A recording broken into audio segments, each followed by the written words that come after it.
morning. Welcome to a webinar on Art of Success for Civil Services. Seeking the blessings of Lord Sri Durudundeshwara and Mahaswamiji. I, Professor Sachin Patil, Faculty, Department of Electronics and Communication Engineering, Hirasugara Institute of Technology,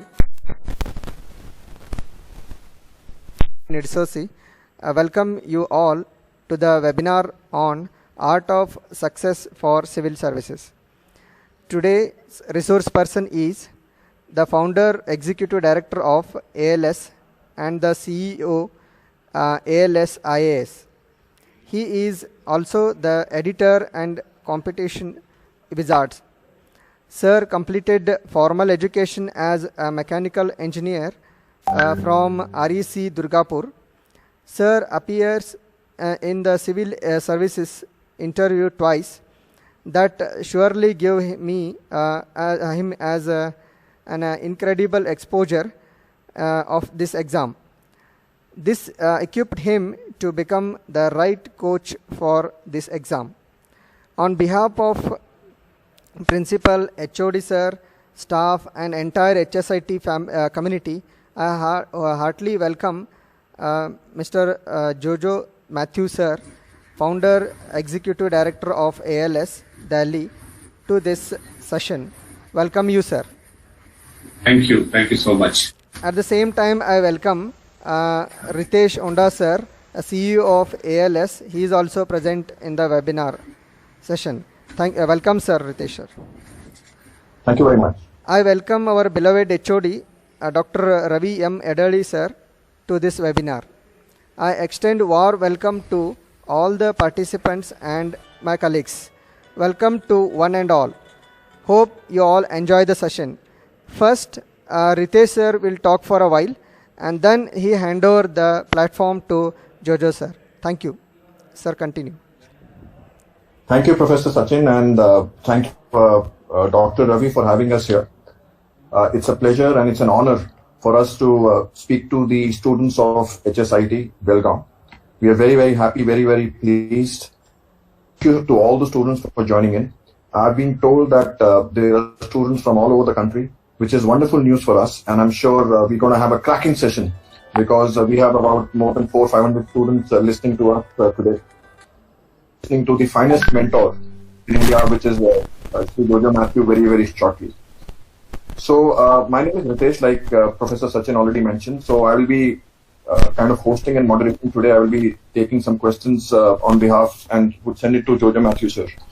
So before Jojo Matthew starts, I would like to tell a few things about ALS, and I would also like to try to play a video. I mean, we generally don't do meetings on Google Meet, so today is an experiment for us also. So I'm going to play a short video, but before playing a short video, I want to tell a few things about ALS. So ALS has been in existence since last 25 years now. Right, and the good thing is that, like all of you are from all part of the country, even we have our coaching centers and institutes across the country, right from Srinagar to Trivandrum and from Mumbai to Arunachal Pradesh, right? So we have 75 centers across the country where we run our classes, run our batches. We are headquartered out of Delhi, and Delhi, of course, is where is generally the mecca of civil services. That's what it's called. The good thing about ALS also is our unprecedented results. We account for more than 20% annual civil services results on an annualized basis, like it's just mentioned. Overall, we have more than 3,000 successful participants or successful students, out of which last year we had 154 itself. So unprecedented, unparalleled. We definitely know how to convert a normal student into a civil service student. So what I'm going to do is I'm going to play a short video, right? And if that video is run successfully, half of my job will be over. If the video doesn't run successfully, I will stop the video and come back again, and I will request Jojo Matthew sir to start. So welcome one more time, and it's an honor for us to be here, right? So please stand by as I try to run the video. If it runs successfully, we will watch the video. If it doesn't, we'll come back.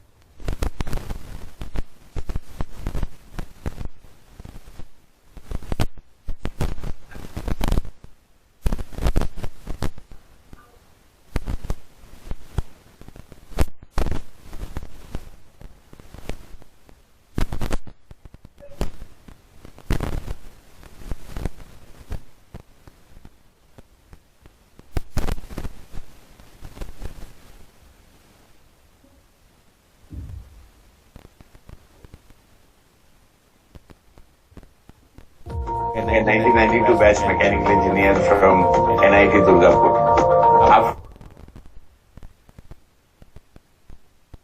Hello, I am Joseph Matthew, a 1992 batch mechanical engineer from NIT Durgapur. After working in a multinational firm for a couple of years in Bangalore, I accidentally started preparing for civil service exam. I never thought of preparing for this exam before. 4 attempts I took, that was allowed at that time, and I could not get through. I'm getting the interview a couple of times. Because when I was searching for a job after my attempts, quite accidentally, I chanced upon preparing or rather training people or taking some classes for civil service aspirants. And I found that I can teach well. Students appreciate it. That is how I started teaching for civil service exam way back in 1998.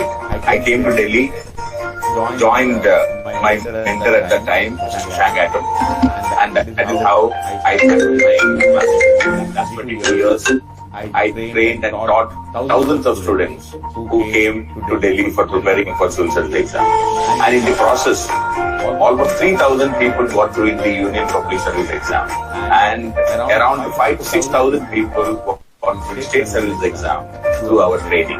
It's not that we made somebody IAS, but definitely they could get help from us and we could help them in making a successful career in civil services. So we consider it as a great achievement because of the hard work,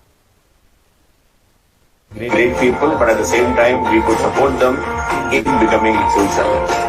Now, in this effort to take our classes to more and more people and help people in realizing their dreams, we have thought of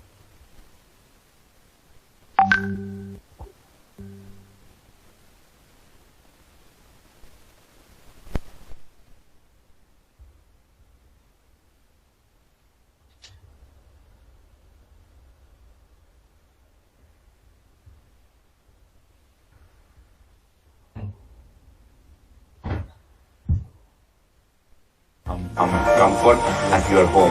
That is what we are looking forward in our online classes.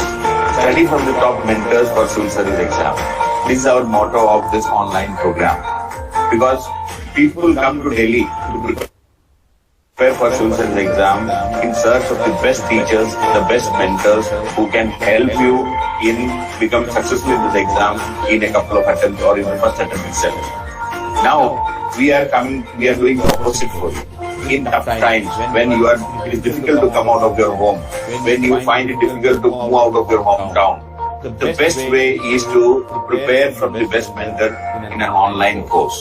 So we are coming to your home as part of an online course with the best of the teachers available for civil service preparation. We have trained thousands of students and hundreds of people or if not thousands of people got through in civil service exam itself. Another couple of thousands of people have got through in state service exam only because of our meticulous preparation and training for this exam. So the same comfort or same training, the same material, the same teachers are coming to your home through this online program. Take advantage of this. This is a wonderful opportunity for all of you. We have an extraordinary legacy of success rate. In fact, every year on year, we are getting more than 20% of the successful candidates from our institute consistently. This is because of the hard work of the students also. And in fact, the institute alone cannot claim that we have created the successful candidates.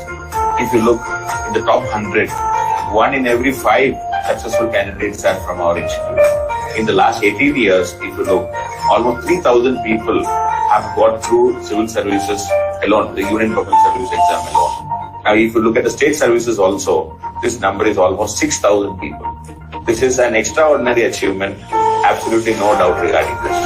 And my challenge is, any one of you can become a successful candidate. And there is no big deal in becoming successful, provided you have the right spirit and the right kind of guidance in the way we provide. So we are looking forward to come to you and guide you so that you can be successful. It's not just about preparing for this exam, you have to be successful also. That is why our coming to you is all the more important. These classes are live as well as interactive. It is not just some video classes which we are offering to you. The idea behind this is the best of the mentors would take the classes, and that should be analytical, that should be powerful, and that should be exam oriented. Just like that, giving a video or taking some class is not our aim. The way the questions are asked in the exam, the way the questions are asked in the main exam, or how tricky it is being asked in the preliminary exam, or even in the interview, how to answer on a typical or a particular question. Since we have the experience of going through all the three processes, we know what kind of questions are being asked in the interview, we know what are the kind of questions are being asked in the main exam. It's always available in the net also, even the preliminary questions. So we are trying to take these classes to help you in appearing and attempting and clearing all the three levels of this exam. It is not just a preliminary coaching program. Many institutes across India, they are focusing only on the preliminary exam. But our focus is to clear this exam till the interview, including interview, so that you should be in the rank list. For that, we have to deal with preliminary exam, we have to deal with main exam, we have to deal with interview. Opinion in the interview is very important. And even opinion in the main exam is very important. That you can create only by listening to some of our ideas and understanding about the various topics. So these classes are not just factual. We are not interested in dishing out some facts and figures from some books. We are interested in getting you the right kind of perspective about a particular issue. A different opinion. You might be listening and watching and reading newspapers and news channels and all, but you may not be able to firm up an opinion on a particular issue. But we are there to help you creating an opinion so that you can use this in the exam and you ultimately get the right kind of marks and get through the exam. It's not just some opinion of our satisfaction. The expected opinion of a civil service aspirant. That kind of information and that kind of opinion, that is what we are trying to help you in inculcating in you. That is how our classes will be totally different from all other classes in the name of civil service exam. So it's a complete package. We are going to complete your syllabus in all aspects. You need not run away and look for material from other sources when it comes to particular topics. Each and every topic will be covered in the best possible manner. So that it's a complete package is there. It is when a particular topic is taken, the preliminary requirements are taken care, the main exam requirements are taken care, and if an opinion is required, that opinion is also given to you, so that you can use this opinion in the main exam as well as in the interview. So many a times I have found that even the best of the teachers are finding it difficult to give an opinion, tell an opinion about a particular issue. To call a spade is not an easy part for many people. They may not even tell you what is the opinion should be there. If you ask them, they will say you can say this way also, that way also. But that is not our kind of program. Our program is we tell what we believe and what is correct and what is right. What you should speak, we will tell that even if it is not so comfortable from the government's perspective, even if it's a criticism of the government, we may be talking about that and telling you the opinion so that you can use this in the exam and in the interview. So ours is a complete package where you will get a solution to all your questions. We have a elaborate set of printed materials for you. We have the best of the classes for you. We have best of the tests for you, so that when you start doing this program, you will feel the satisfaction of doing things the right way and in a complete way. This is a complete program, and you will feel confident of preparing or confident of appearing in this exam because of the completion of the syllabus. And you will feel confident because we have covered for all aspects of this exam. And that is how this program will be different from all other programs, and you will be proud of joining this program in future.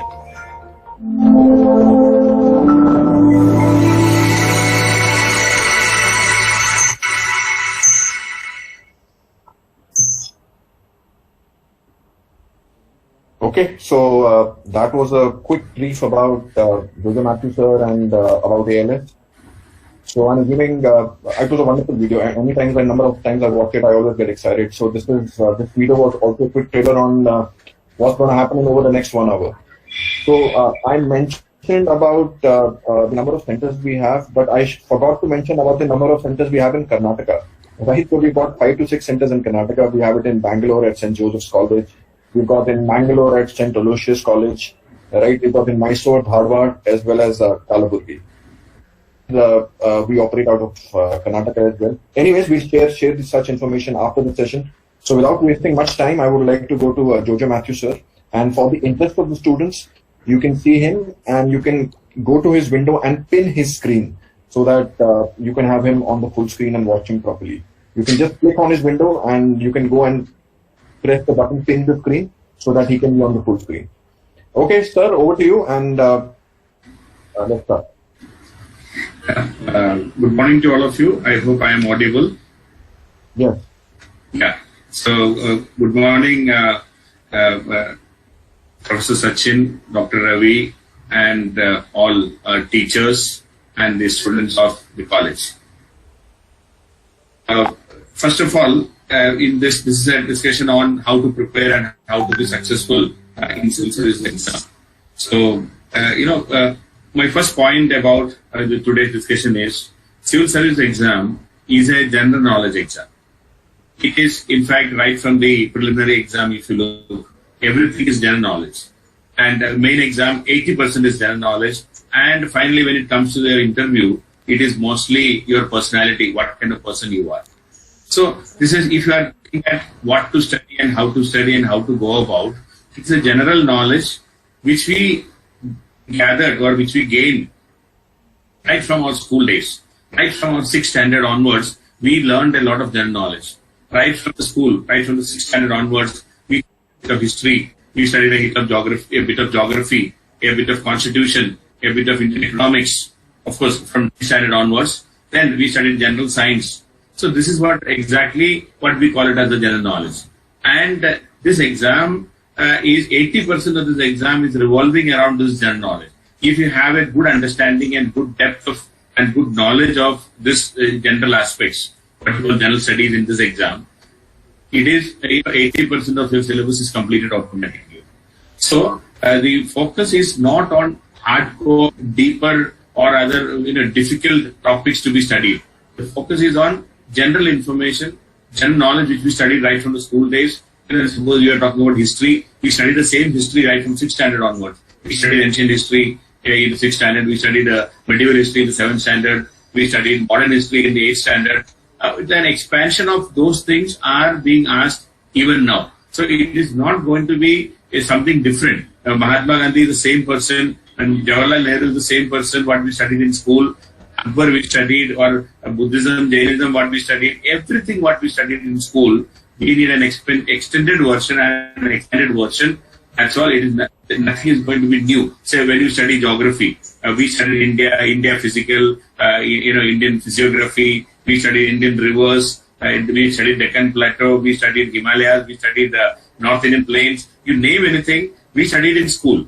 The only thing right now is we might have forgotten because of it is not required right now. Our education system is such that whatever we study in a particular year, we are supposed to forget and move to the next year. And that is how our education system, they are not supposed to keep anything in our brain. So, but here, when it comes to the civil service exam, bring it back and we need to memorize and utilize it. So, the first point I am trying to make you is, the syllabus and the exam requirement is very simple. There is no difficulty in the syllabus. There is no difficulty in what is supposed to be studied. The only problem is we have to retain a lot of things at the same time. The exam is conducted in a very few days. There is no gap between the exams. See, for example, in preliminary exam, we have a one-day exam. Whatever you study for the whole year, it is tested in 100 questions or less than 200 questions. Paper 1 has 100 questions, paper 2 has 80 questions, paper 2 is a qualifying paper where you have to just simply clear, that maths, mental ability, reasoning and, reading comprehension, which anybody can do. 1/3 marks you have to get there. That's a qualifying paper. Paper 1 has just 100 questions. So whatever we studied in the whole year, you might have been preparing for 1 year, and then when you reach the exam hall, your whole knowledge is tested in 100 questions. So, and that too general knowledge. So it's slightly was naturally. So sometimes you forget it. You may not be able to recollect it properly. 4 options can be a bit confusing for you. So in the end, we may make some mistakes and we will be out because whatever we studied, we have to retain in 1 day. When it comes to main exam, similarly, the whole exam is over in 5 days. writing. So every day we have 2 papers each. Hardly any gap between the papers. So when most of the papers are over in 3 days, 3 days, 2 papers each, six papers are over in 3 days. So naturally what happens is, you may not get any time to revise in between and all. Between the paper, just 2 hours gap, 1.5 hours gap. So you hardly get time to have a lunch, and then you have to again go back to the exam hall and write the 3 hours paper again. So because of all these things, the retention, how much memory we are able to have or how much you are able to retain is a very key element in our preparation. It's not a difficulty of the topic. It is the utilization of the information. How well and how easily or how powerfully we can use it is a big challenge for most of us. That is because of our, the way the exam is conducted. Now, another very important aspect of it. So otherwise, the topics are simple. There is no difficulty in understanding any topic. Anybody can understand, anybody can retain, provided you know that this is what is going to be asked. But many a times, since it's so vast, you study the whole history, and finally 3 or 4 questions will come in the exam. And if you're not studied those 3-4 questions, everything is lost in this exam. That is a big problem in this exam. But otherwise, the topics are simple, the syllabus is simple. That is the first thing I wanted to say. The second point I would like to remind you is, this exam attracts the best of the people, best of the brains in this country. The good students, those who are comparatively good in studies, are generally those who prepare for the exam. It is not the, many a times, the lower average people may not be even thinking of preparing for the exam. If you are an average student and if you are slightly above average, then such people always think of preparing for the exam. So, across India, you go to any place, wherever it is, whether it is Srinagar, whether it is Kanyakumari, whether it is Itanagar, in every college, you will find some people who are preparing for the exam. Normally, the best of the people, the best of the students, the best of the, the brains in that college are preparing. So, if you look that way, the competition is among some of the brightest of the students across India. So, if you look in general, so in every UPSC exam, preliminary exam, more than 10 lakh people are applying. But not everybody is going to the exam hall, luckily. Less than 5 lakh people are going to the exam hall. And out of that also, not everybody is serious. My rough estimate is around 1 lakh people are serious about this exam. People who are serious about this exam, say around 12 to 13,000 people clear the preliminary exam. So normally, whatever be the number of seats, around 12 to 13 times the seats are what is cleared in the preliminary exam. So 12 to 13,000 people are allowed to write the main exam. Main exam is a descriptive paper. Preliminary was a multiple choice question paper. In descriptive, 9 papers are there. Out of 9, 7 of them are counted for ranking. Two of them, like English literature or an English paper is there, and a regional language paper is there, which is not counted for ranking. So 7 papers are counted of 250 marks each. So 1,750 marks for the written exam. That written exam, around 2,500 people are called for interview. So 2.5 times the vacancies are called for interview. And out of that, 2,500 people are called for interview. Around 900 to 1,000 people get ranked. 180 people get IAS. 150 people will get IPS. And 40 people will get Indian Foreign Service. So that is the top 3 ranks, the top 3 services. The total is around 23 services are there. So in every service, maybe 10 seats, 20 seats, 40 seats, like that. So there are various vacancies for different all in these central government services are there. So total around 900 vacancies. And again, when it comes to our reservation policy in our country, as you know very well, there is OBC reservation, there is scheduled class reservation, scheduled tribe reservation, now economically weaker section reservation. So almost 60% of the seats are reserved for various categories. 40% are for the general merit. The rest are divided among the communities. So that is a part of our system. We cannot complain about that. So what I'm trying to say is that ultimately, when it comes to this exam, this level of competition because of the quality of the candidates, that's the biggest challenge in this exam. So when you look at a question paper, if you just download this last year's question paper, the preliminary exam paper, you even if you have not started preparing, even if you have not done anything for this exam, you will find some of the questions answerable. You can easily answer those questions. At least 20% of the question, I'm sure you will answer with. That means there are so many questions which are so general, so obvious, which you might have studied in school, which is been asked. So questions are simple, but when it comes to the final selection and all, that 1 or 2 marks here and there, for that you need to have solid preparation. Say around 20% of the questions are very, very simple, whether it is preliminary exam, whether it is main exam. And another 20% of the questions are very tough. 20%, nobody can answer. No matter whatever be your level of preparedness, no matter how many years you prepare, around 20% of the questions you may not be answering at all. But in between that easy 20% and the very tough 20%, there are around 60% of the questions which we will call as standard questions, which can be answered only if you prepare well. If you can prepare, these 60% of the questions can be easily answered, and that is where the competition lies. So easy 20% anybody will answer. The very tough 20% nobody will answer. So in between that 60% is where the competition lies. If you prepare hard, if you can sit and organize and prepare well, these 60% questions can easily be answered. That is where the preparation for civil service exam lies. And this is the requirement of this exam is totally different. You may be thinking that, if you have an extra brain or if you are an extra genius, you will get through. No, it is not. This exam is for any genius people.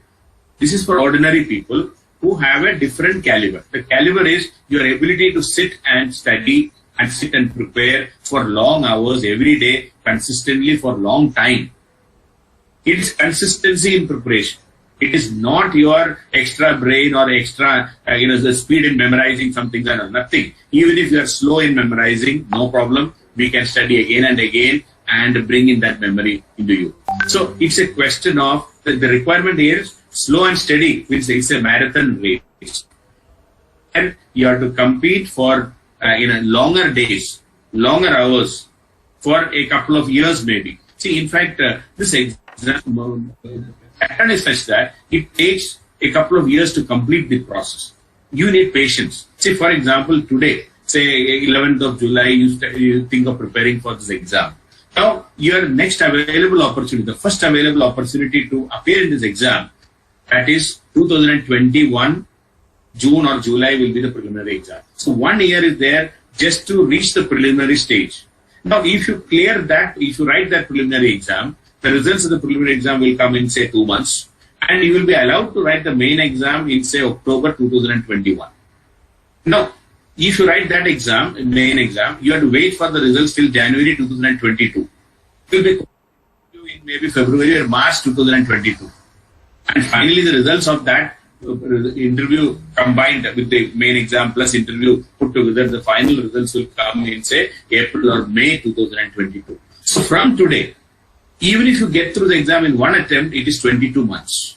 So this time, this very long period of time, whether you are able to focus, whether you are able to sustain your preparation, whether you are able to hold on to your preparation, that is the biggest challenge in civil service preparation. Many a times, we may have this, what you call motivation for a couple of months, maybe 6 months. But many of us don't have this motivation for 1 year, 1.5 years, 2 years. Suppose you did not get through in one attempt. If you have to take one more attempt, your result will come in 2023 May. That means 3 years of preparation. From today, when you look, it's almost 3 years of preparation if you are taking 2 attempts. One attempt means 2 years. And even if you want to cut down on that also, bare minimum expectation from you is you have to study with full vigor till main exam. Main exam will be October, November 2021. From today, it's almost 1.5 years. So bare minimum expectation from you is consistent preparation, hardcore preparation for almost 1.5 years. So most people in our country, especially youth, the modern day culture, the millennial students, what we call, the new generation, we don't have that much patience. If you don't have patience, if you don't have that consistency in sitting and preparing, you will not be able to get through the exam. So the biggest challenge, the biggest requirement of this exam is consistency and patience. And then disciplined hard work. It's not difficulty the topic which will take you or which is going to hamper you from getting through. See, what I can tell you is any one of you can get through the exam. If you have the right motivation and if you have the right spirit, any one of you can do that. But 90% of us lose our patience. 90% of us lose our focus because of this long period of time. Time is the biggest factor in civil service. If you can hold on to it, like when this corona pandemic is going on, many of us are just talking, when will we get out of this? only those who are patient, those who are able to withstand this kind of a pressure, only those who are able to fight it out will survive. Any business, any activity, anyone who survives, those who are going to come out victorious are those people who are willing to utilize this time effectively and stay positive and continue our fight. So something like that. See, any state also, even a country, you have seen some of the best of the countries in the world has failed miserably in handling this corona pandemic. US is the best example. The leadership has taken them to somewhere else, and now they are in a deep hole, and they may not be able to come out of that. The country is going to be ravaged by this, only because US president did not have patience, and he was busy. He was always worried about his re-election in November. He forgot the basics, and the end result is disastrous for US. So same thing can happen to most of us. See, many a times what happens is we don't have that patience to fight it out. So this is something like it's a long fight. So in a long fight, if you don't have the patience, you are lost. The same problem with civil service preparation. You have to consistently prepare for long hours. Then only you will be able to reach somewhere. So your discipline, your patience, your perseverance, all these things really matter in civil service. So then still your focus should be on college. You have to study your regular college activities. You have to participate in the college activities. Practicals will be there. Exam you have to do. But even then, if you are in college, if you can spend 2-3 hours a day, just you can take up. So two things are there. You have to think of preparing for civil services. One is your general knowledge, which we studied right from the school days. The best way to recollect and retain that is to revise and study the NCERT books from 6th standard to 12th standard for the art subject like geography, history, constitution, economics. These are the 4 areas from 6th standard to 12th standard, whichever books are there. Around 32 books are there. If you can study that thoroughly, you will be able to bring back your basic general knowledge once again, which we studied, which we forgot, we can bring it back. The second aspect of your preparation, in fact, it's for any competitive exam, your ability or rather your consistent preparation of current affairs. What is happening around us? What is going around us? We should have a complete knowledge. So this is what is asked in our exam also. It is even asked in the Karnataka Civil Service exam or any competitive exam in this country. Even GATE, even in any competitive exam where there is some general knowledge is required.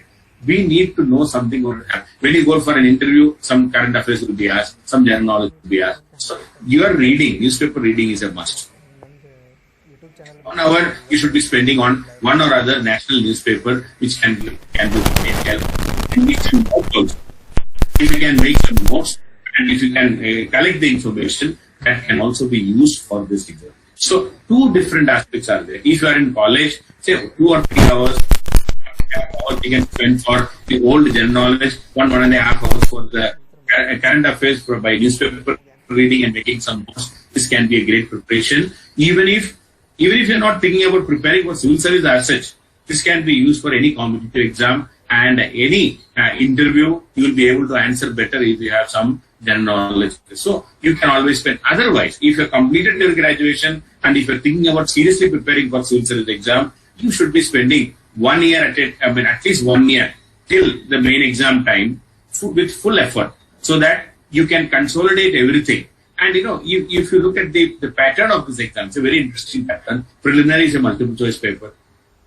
It is only descriptive paper. You have to write all the answers, and when it comes to interview, you have to answer those questions. Now, but in preliminary, what is tested is your extent of information. Even if you have heard it once, if you have an information,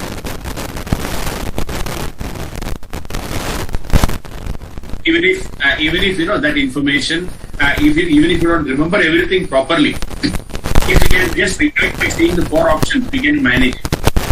But when it comes to main exam, the focus is everything has to be written from your knowledge.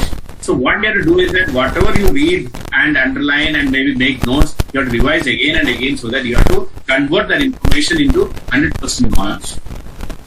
Then, whatever knowledge you've created, it has to be written down in the exam also. So we need writing practice. So your writing ability is very important in the main exam. But when it comes to the interview, it is your personality. It is a personality. What kind of person you are.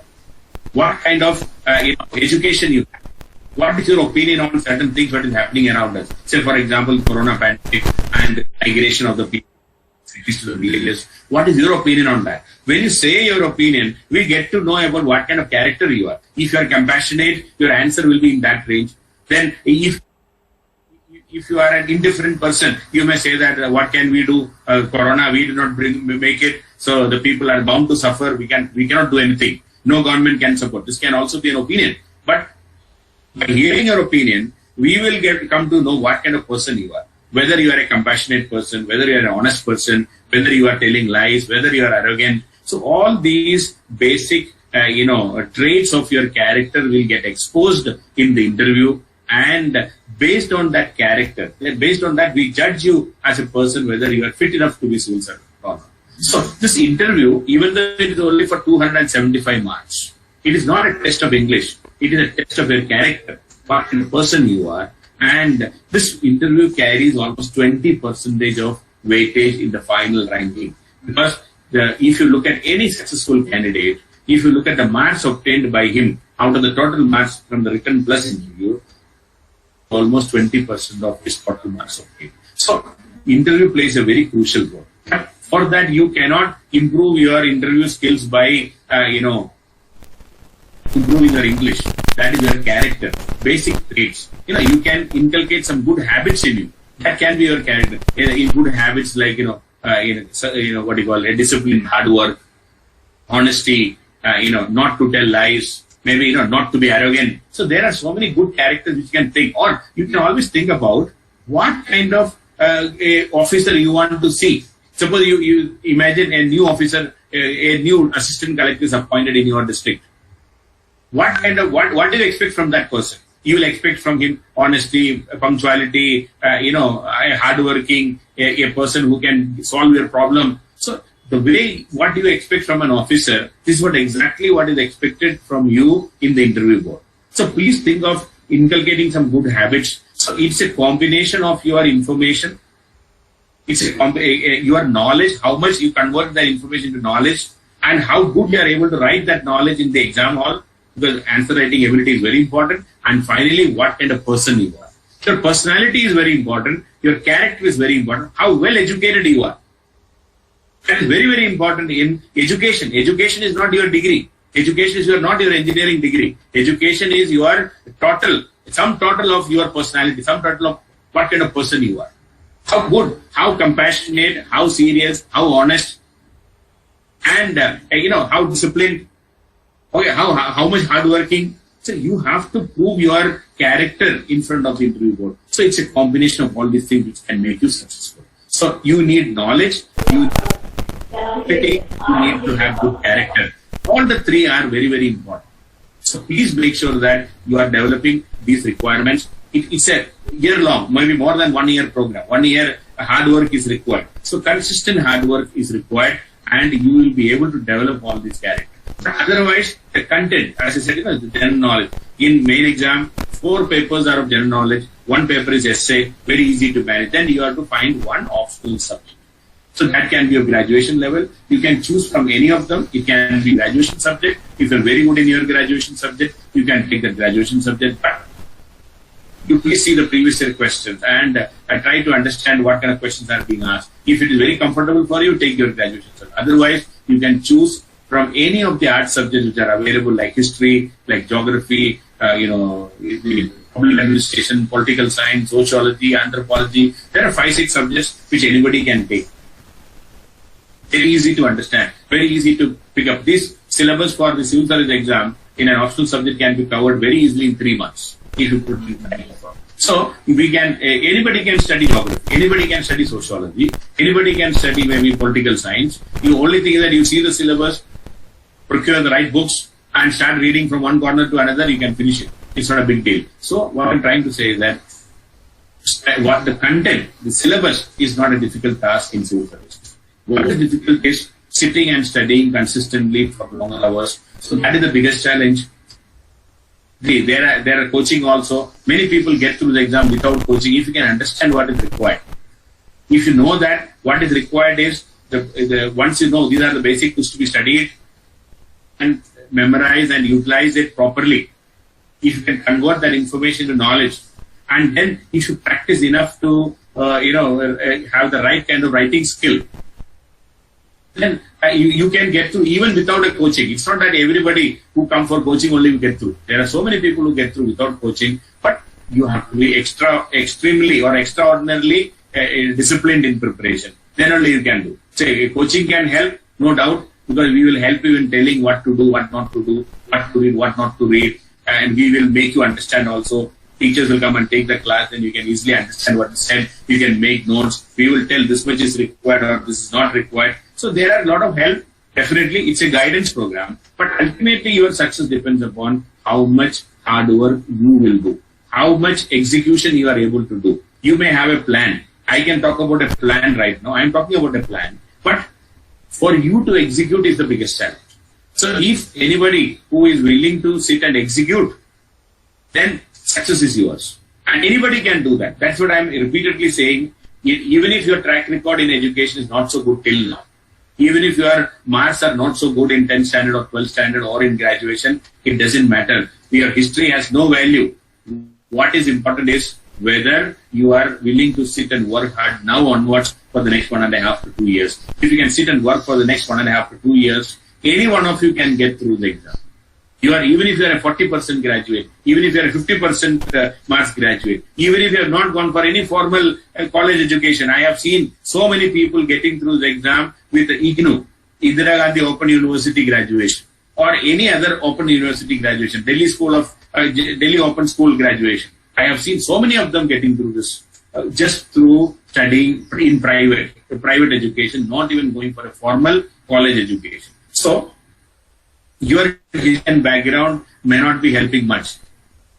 On how much hard work you are willing to put, how much discipline and sustained hard work you are willing to put, then if you are willing to do that, any one of you can get through the exam. Even if you are not so good in answer writing right now, through practice we can improve. Even if you are not so good in maths, mental reasoning, through practice we can improve. Even if your English is not so good, you can improve by improving your grammar and vocabulary. So anything, any weakness, time is there. See, next 1.5 to 2 years of time, all of us can improve on all our weaknesses. Any weakness, we can overcome that weakness if there is a will. That's all. So it is a question of your willingness to work hard, and there is a possibility of getting through the exam very easily. So that is what I wanted to generally say about all these things. And now I would like to, I know I can keep on go on speaking, but that may not be helping you.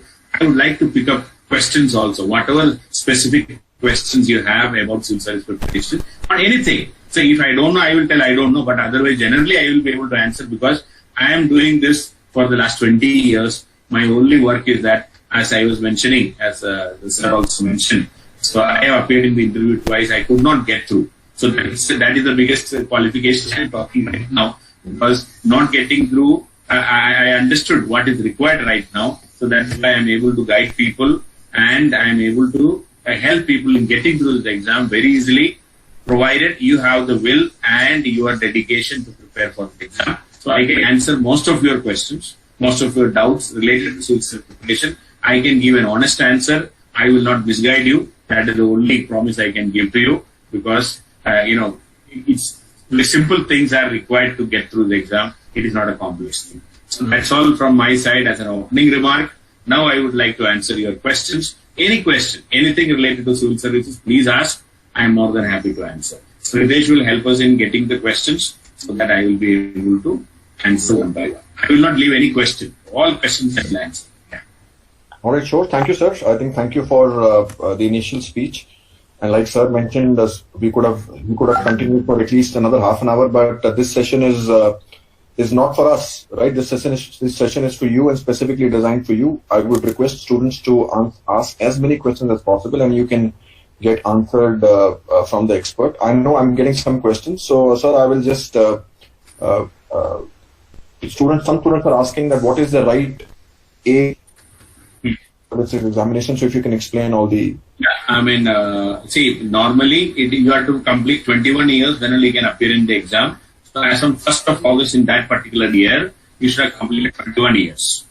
then only you can appear in the preliminary exam. And the upper age limit is 32 years for general category, and you have 6 attempts, 35 years for OBC, and you have 9 attempts, and 37 years for scheduled caste and scheduled tribe. Then you have no specific number of attempts. From 21 to 37 you can appear. So that is the as the number of attempts are concerned. Okay. So maximum age limit for OBC is 35, general category is 32, and scheduled caste and scheduled tribe is 37.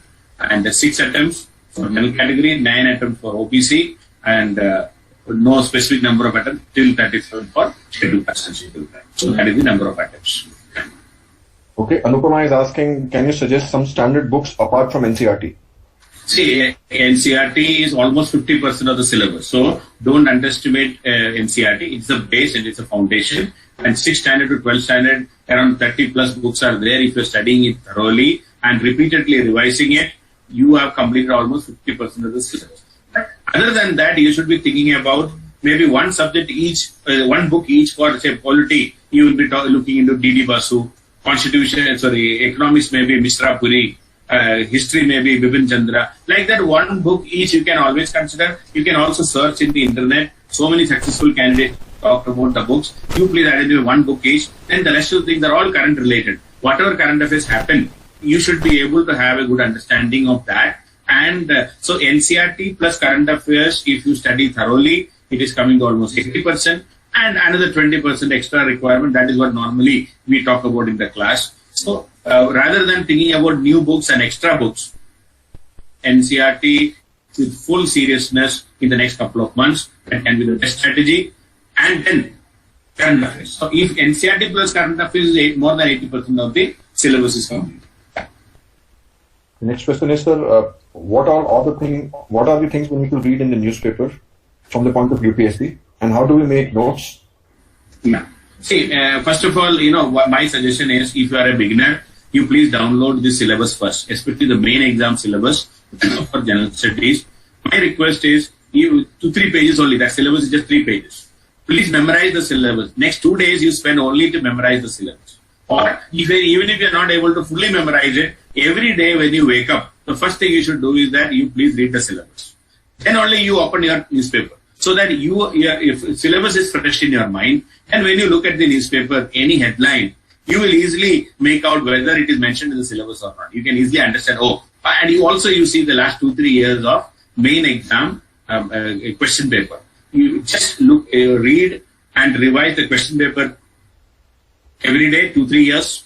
Syllabus, you memorize it, and then open the newspaper. You will be able to make out, this is part of the syllabus, this is not part of the syllabus. This has been asked last year, this can be asked again. So like this, you will get to know. And you identify at least one topic a day from the newspaper, either from the front page or from the editorial page. Underline, write down the important points according to you. You please note down. And then you memorize it. See, writing notes alone is not sufficient. You have to write down, and the notes has to be revised again and again so that you can answer. See, normally a 150 word or a 250 word question will be asked. 150 word question means 5 or 6 sentences you have to write. 250 word question means you may have to write 7 or 8 sentences. So 7 or 8 points you have to write. So memorize 7 or 8 points, and you can easily write a good answer according to that. So your focus should be to collect at least one news item a day, which you think it can be asked in the exam. Even if it is one, just imagine by the time you reach the main exam, you will have at least 400 to 500 news items like that. 500 things to revise, it will take at least 10-15 days to revise. So don't collect too many things. Read newspaper for say 45 minutes to 1 hour. Identify one article and make notes out of that.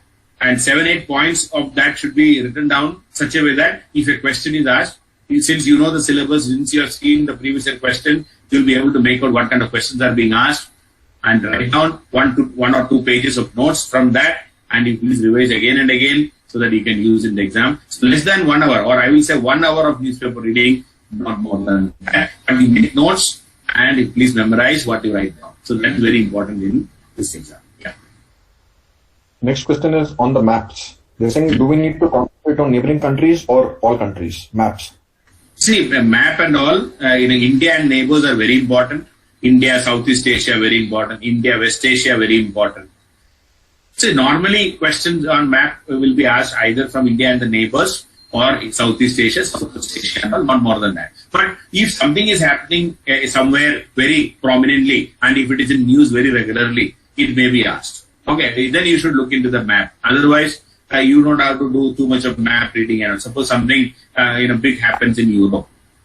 See, remember when the refugee influx in Europe was there a couple of years before. From Greece, from Turkey, people were entering into Greece and then traveling. So at that time, if it is in news very regularly, you may have to look into that kind of map.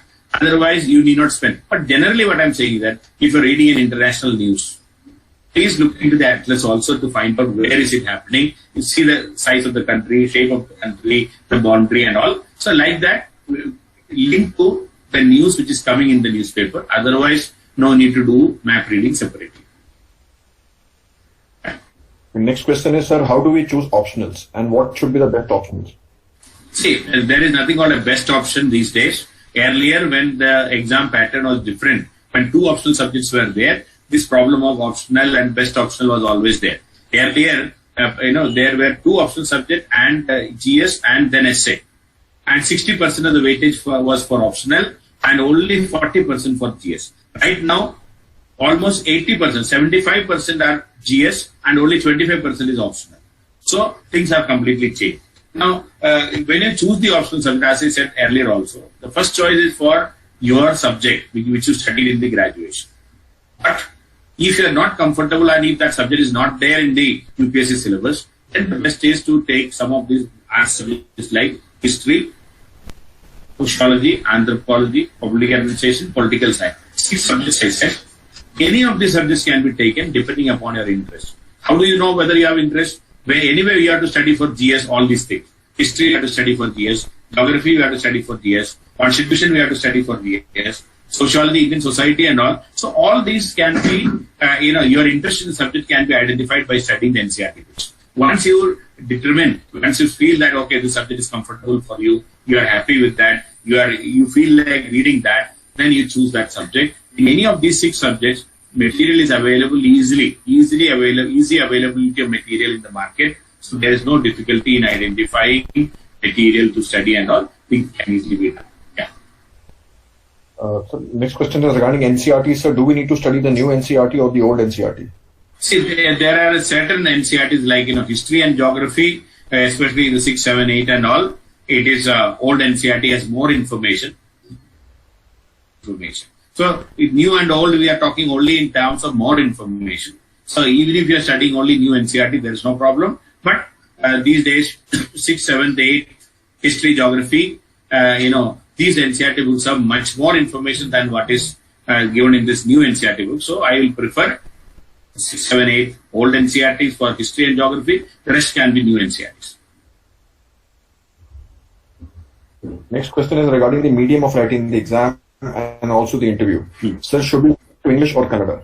See, the only problem is, if you are trying to write in Kannada, most of the studies you will be making in English, then you'll have to translate into Kannada. Then when the answer sheet reaches the UPSC, UPSC will appoint a translator to translate it again back to English and then evaluate. So the problem is, too many translation means transmission loss will be high. Energy, we know it very. And there will be some loss of energy in between and loss of, content will be there. So you may be losing out if you have too many translations. And even in Hindi medium, I have seen not many people are getting the top ranks from Hindi medium also. Last year, the highest rank in Hindi medium was 148. Just imagine, he is not even eligible to get an IAS. So even if you are the topper of Hindi medium, if you are not getting IAS, then everything is lost. So this is one thing. Then as far as the interview is concerned, again you have a choice. Even if you are writing the main exam in English, in the interview there is a choice of answering in Kannada or any of your regional language you want to do. But again the problem is, when you go to the interview board, the board members are not understanding Kannada. They will appoint a translator for you. So he will translate your answer in English. So again, transmission loss. That's what I personally feel. So unless otherwise you are having a serious problem in answering in English, I will not suggest you to write in Kannada or answering in Kannada. It is not, I have seen my own candidate, last a couple of years before, there was a candidate from Tamil Nadu. So he was very adamant that he would speak in Tamil only. I told him, please don't do this because it's not going to help him. But still, he said, no, sir, it is my right, AO. So his fundamental right, he tried to implement. And finally, when he entered in the interview board, what happened was that an old man was appointed as his translator from All India Radio. And this man had no interest in what this fellow is speaking. So you go into the interview board at the age of 20, 22 or 23, and a 60-year-old man sitting and translating your emotions.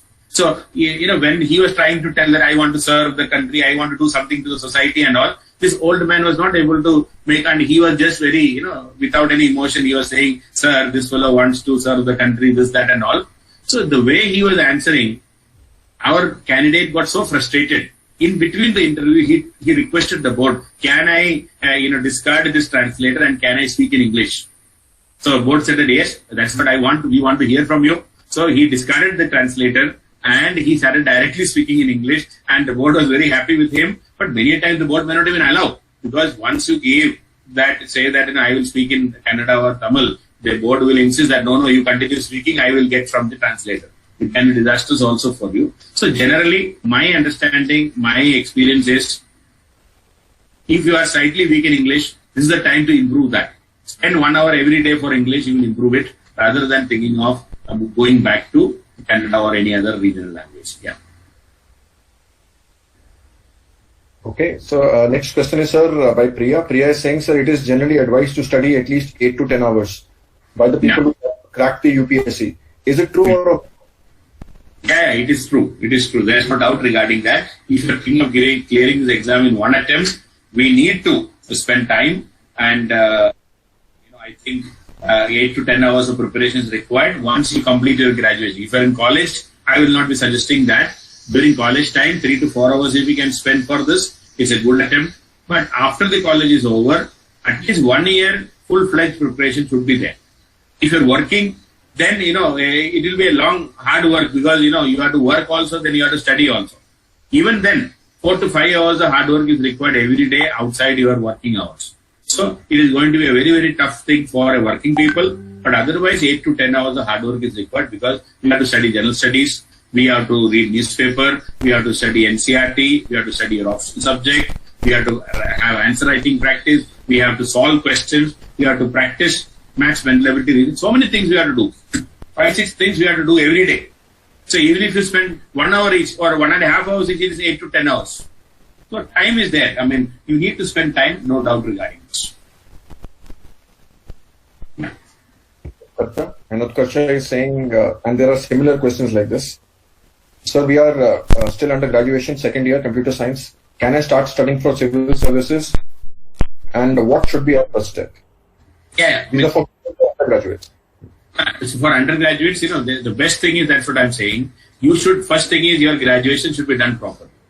You cannot come out of the graduation and say, I was preparing for civil service at that time, so my marks are very less, or I am a poor candidate. So that is a poor reflection of your character. So you have to ensure that you are getting good marks in your graduation and try to become the topper of the university. That is the best thing to happen, so that you can tell the board that, Dekho, I was a very serious candidate. Whatever work I get, I do very seriously. Then along with that, again, engineering and all, I mean, I am also an engineer, so I know how much time you have to spend on a daily basis to get a good marks in engineering.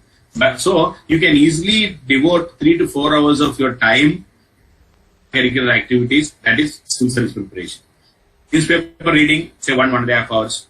Maths, mental ability, reasoning practice can be there, because even though you are an engineer, the kind of questions which are going to ask in any competitive exam is simple math, banking type and all. So you need practice. You please practice that.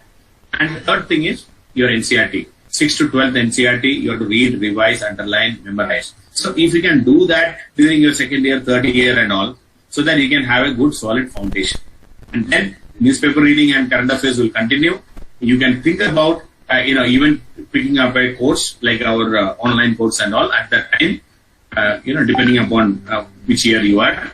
And you can start studying that maybe in the third year or from the fourth year onwards, so that it can also go through parallelly.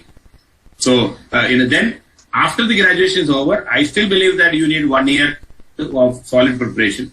But if along with the graduation, 2-3 years you studied well, and if you completed the syllabus, then you can take the first attempt immediately after the graduation in that year itself. So that option is there. But at least 3 to 4 hours if we can spend every day for this in current affairs, in newspaper reading, in some answer writing practice, and maybe solving multiple choice questions, that can be great help for an undergraduate. Okay, and just to add what the sir mentioned, we are also having our graduation civil services program as well, where right after first year you can enroll with us, and it is running in many colleges and through our Delhi office. And basically the course is from 2 in the afternoon to 4 or 5 in the evening, so that we do not interfere with your graduation. So you can save a couple of years, and by the time you are 21 years of age, which is the minimum age to write the examination UPSC, that is, you can be a graduate as well as and you can just go and sit in the exam. And if luck is on your side, God is blessing you, and destiny is on your side, you can be a civil servant at the age of 24, 25, which we are now increasingly experiencing amongst most of our students at ALS. So hopefully, Utkarsh and Shreyas, that answers the question. Okay, next question is from Pooja, and Pooja is asking, sir, in defense or any other government sector, is he eligible to appear for civil service? Yes, you can. In fact, the short service commission people, they get a 5-year relaxation also. If you are joining as a short service commission officer, there is even age relaxation for such people. Yeah. So any person can appear. Yes. Yeah. Priya is asking, sir, is there any trick or personal way to keep everything in our memory firmly? There's no trick. Your repeated revision. Repeated revision is the key. You have to, in anything you study, you have to revise at least 5 to 6 times before you reach the exam. That is the challenge in the civil service preparation. Repeated revision. Suppose NCERT books, you complete one round, again go back. Even the 6th class NCERT, 7th class NCERT, you have to revise it again and again, 5-6 times. Then only memory will be there. Otherwise, you will forget. Nobody can memorize everything in one reading. Some of the students are asking, sir, can you tell us about the Karnataka State Service exam and how different it is from the main exam? You see, it is almost the same. The syllabus is by and large the same. Only difference is you have some additional questions to be answered from the Karnataka history, Karnataka geography, like that. Otherwise, 90% of the syllabus is same. And if you look at the people who are getting through this Karnataka Civil Service exam, 95% of the people are those who appeared in civil service exam, main exam. They were very serious. Somehow they could not get through there. Such people are getting through in Karnataka PCS. This is not only in Karnataka, whether it is Maharashtra, whether it is any PCS exam. The people who appear and seriously studied for UPSC are those who get through in the state PCS exam. So you please make sure that your civil service preparation will be useful for your state PCS exam also automatically. And if you cannot get through, if you fail to get through here, the chance of you getting through the state service exam is very, very high. That is the advantage of UPSC preparation. Okay, next question is from Tulsi, and Tulsi is asking, sir, any particular news articles, and where can we get these exact content from? Normally, what is published in Hindu newspaper, Indian Express newspaper, both are considered to be very good. So you can subscribe to the Hindu or Indian Express, which is more than sufficient, and the content. And again, when you look at the syllabus, you will understand the way it is written in the Hindu, the way the analysis is there in Hindu newspaper can be of great help for you. So Hindu can be your newspaper for civil service exam. Next question is, how can we improve our English and writing skills? See, handwriting you have to practice. These days there are so many handwriting courses are also available in the market. Maybe 1,000 rupees, and you can improve your handwriting for a week's time. So there are everywhere it is there. So please look into that and please practice and ensure that you are improving your handwriting. Other the vocabulary, when you read newspaper, when you read NCERT, please collect the words which you don't know. 10 words every day, and look into the dictionary. Memorize the word and the meaning properly and the usage. Every day, if you're adding 10 words, the next 1 year you're adding 3,650 words, which is more than sufficient to improve your vocabulary. And if your grammar is weak, English, high school English grammar, Wren and Martin book, that is the most standard book available. Please buy that. Solve, start doing from the first chapter onwards. Every day 1 chapter. We can do it. please do and improve your grammar also. Next question is it okay to write against the government in the exam? Yeah, if the question demands, if the question asks you to, especially in interview, you will get so many questions like that. But in the main exam also, you will get critically evaluate the demonetization policy or the demonetization which was done by the Prime Minister Modi government 2-3 years before. See, when you have to critically evaluate, if the question is that, you have to evaluate, you have to tell what happened to that. Then we will be telling that, in none of the objectives prescribed or set by Prime Minister on that fateful day at 8 p.m. or other, none of the objectives are fulfilled. Then you should say there is a lot of suffering for the poor people, and the small scale industry got completely destroyed. The farmers got suffered. The daily wage workers could not do anything. Farmers lost their produce because they were not able to get the money because the notes were banned. So you have a series of opinion and series of analysis of this in the newspaper and in websites and everywhere. So if the question is critically evaluated, then you will have to criticize, and you will be criticizing and tell that yes, the intention might have been good. The intention was to eliminate black money from the country, but unfortunately it ended up with a lot of hardship for the poor people and the middle class and the people who are daily wage workers and all. So it was a big blow to their survival. So we have to tell that. So if the question is demanding, if the question is not demanding, don't criticize. But you will get so many questions which are critical of the government, because the question paper is set not by the government officials. It is done by academicians. It is done by professors of reputed universities. And they know, Jawaharlal Nehru University or Delhi University or any university for that matter, the professors of good repute are setting up the paper. So naturally, you will get critical questions. You won't believe, last year, in the main exam paper, 3 questions were only on secularism. Well, we know that how to talk about secularism also in our country right now. 3 questions were related to secularism and multiculturalism in India. That means either when so much of attack on secularism was going on, so much of attack on multiculturalism was going on, when mob lynching was going on, beef eaters were killed and this and that and all, only by suspecting that people are having possessing beef, and they were even lynched in many parts of the country. When these issues were going on, 3 questions related to multiculturalism and secularism was asked. So these questions are not set by the government officials. These questions are not set by politicians. Questions are set by academicians. So you should expect questions critical of the government. In fact, if you read the notification of the main exam, it very clearly mentioned that candidates are expected to take a stand on multiple or conflicting socio-economic issues of the country. Conflicting socio-economic issues of the country, candidates are expected to take a stand on that. That means your opinion is very crucial on such stand. And you should be able to tell. See, suppose, the migrant laborers walking back to villages. What is your stand? What is your opinion? You have to tell. If you say everything was very good, what the government said is final. Yeah, according to government, no migrant laborer was walking initially. They even gave an affidavit in the Supreme Court. But when you are asked what is your opinion, you should say, despite all the government effort, millions of people had to walk. And it was a blot on our economy, blot on our democracy. It was a failure of our system, the entire system, whether it is the central government system or the state government system. So we may have to tell that if the question demands that. So you read the question carefully and use your opinion based on that question. So if the question demands criticism, we will criticize. We are allowed to criticize because the government is not checking the paper, academicians are checking the paper. Okay. Speaking of secularism, the government has advised CBSE to reduce the syllabus and remove certain topics as well, including secularism. So let's keep the controversy aside. Chetna wants to ask, sir, I want to know what happens once we clear the interview.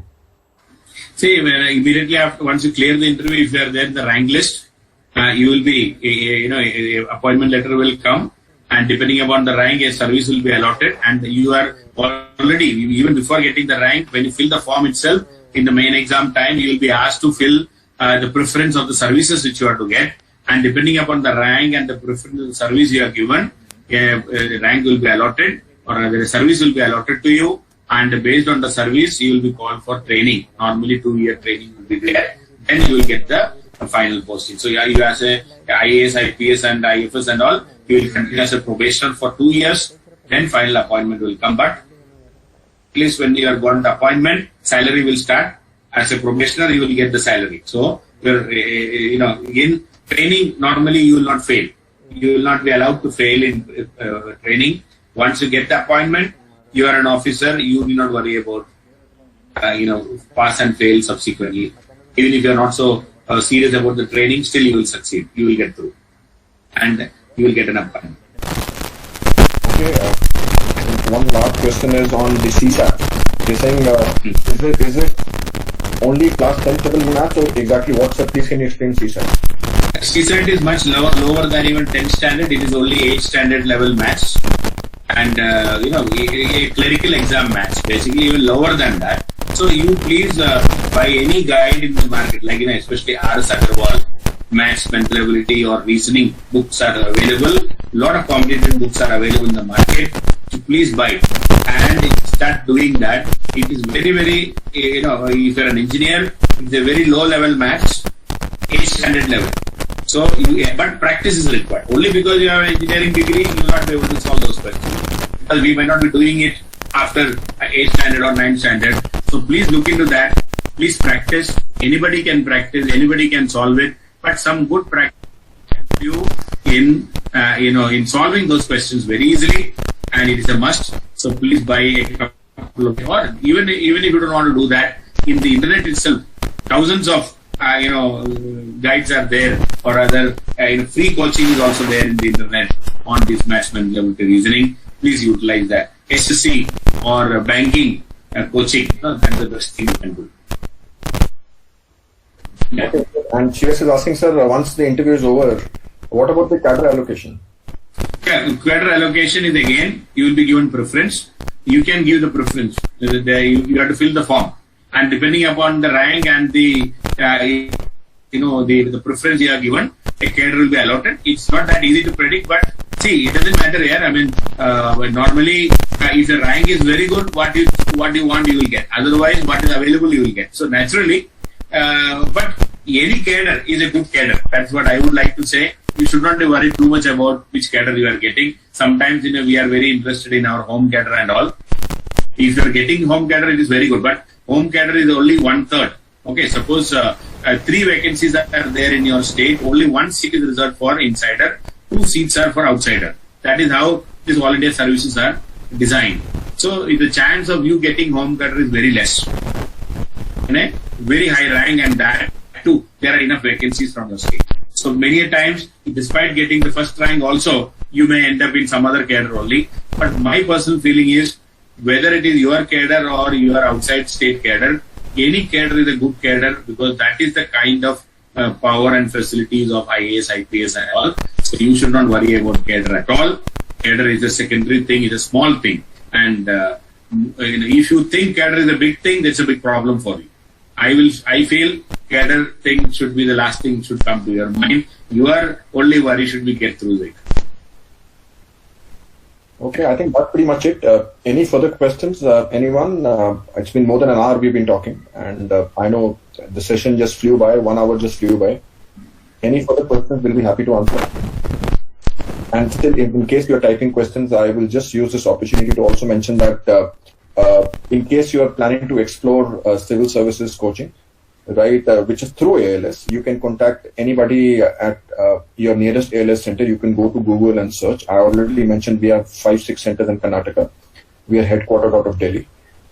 If you are in any other state, whether it is Maharashtra or the Union Territory of J&K now, it's not a state. So we have a center, because yesterday I was told by Professor Sachin as well as Dr. Ravi that there are students from all over the country, so we are available everywhere. So in case you want to explore, our online program is there. You can download our app.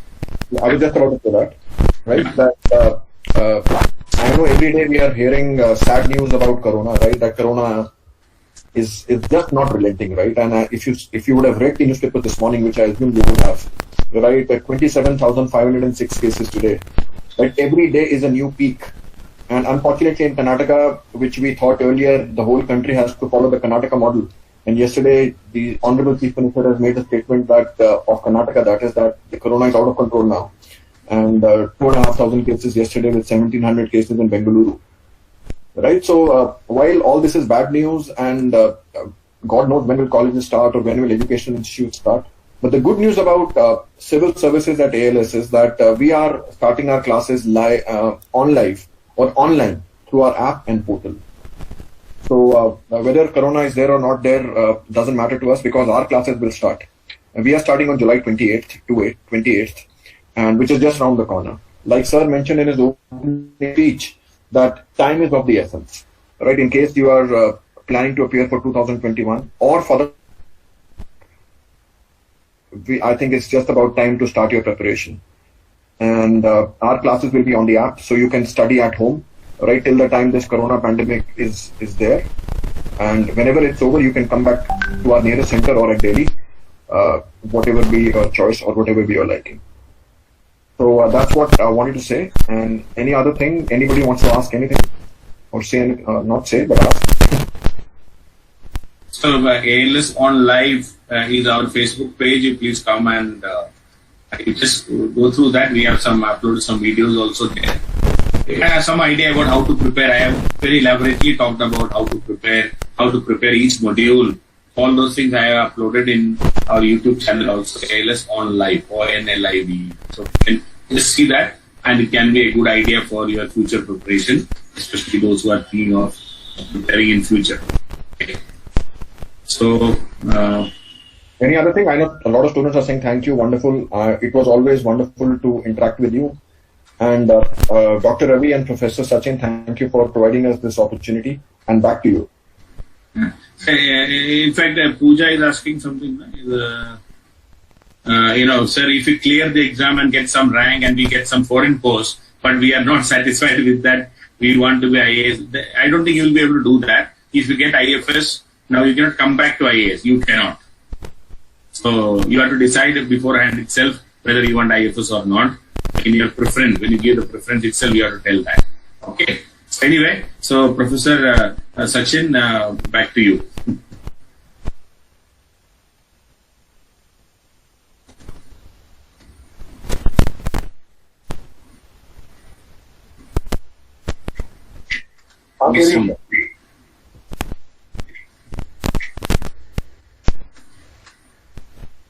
Professor Sachin, sorry to disturb you. You can't hear you. Okay. No, please tell again, sir. Yeah. Okay. Good afternoon. It is a time to offer a vote of thanks. First and foremost,